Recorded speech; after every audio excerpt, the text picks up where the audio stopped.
আমি তো ভাবছিলাম এই কেকটা কাস্টমারের একদমই পছন্দ হবে না। সত্যি বলতে খুব নার্ভাস হয়ে গেছিলাম।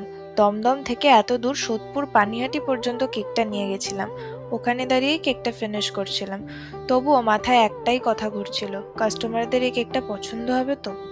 Hello everyone, I am Sneha, the baker behind Creamex. আমি দমদম থেকে আমার হোম বেকারি চালাই। তোমরা যদি অর্ডার করতে চাও, স্ক্রিনে দেওয়া নম্বরে ডিএম করতে পারো। ফেসবুকের পেজের মাধ্যমেই এই অর্ডারটা আসে। তাদের এঙ্গেজমেন্ট পার্টির জন্য 7 পাউন্ডের বাটারস্কচ ফ্লেভারের কেক তারা অর্ডার করেছিলেন। কাস্টমার যে ডিজাইনটা পছন্দ করেছিলেন সেটা আমি আগেও একবার বানিয়েছিলাম, কিন্তু একই ডিজাইন বারবার করতে আমার নিজেরই ভালো লাগে না। আমাদের মতো হোম বেকারসদের কাছে নতুন ডিজাইনই আসল এক্সাইটমেন্ট।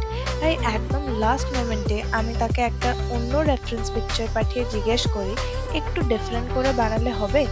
উনি বললেন, আপনার যেমন ইচ্ছা করুন। আর সত্যি বলছি, এই লাইনটা শুনলেই ভয় লাগে, কারণ তখন পুরো রেসপন্সিবিলিটি আমার ওপর। অরিজিনাল ডিজাইনটা ছিল হোয়াইট বেস, কিন্তু আমি একটু চেঞ্জ করে পিঙ্ক অ্যান্ড হোয়াইট কম্বিনেশনে করি। সেই জন্যই মনে হচ্ছিল শেষে ভালো লাগবে তো।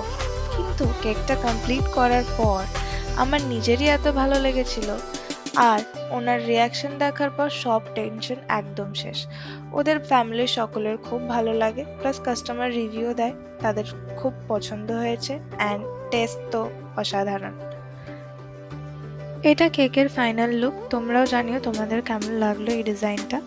আর এরকম সুন্দর কেক অর্ডার করতে চাইলে পেজে কন্ট্যাক্ট করো, আর স্ক্রিনে দেওয়া নাম্বারে ডিএম করো। Thank you.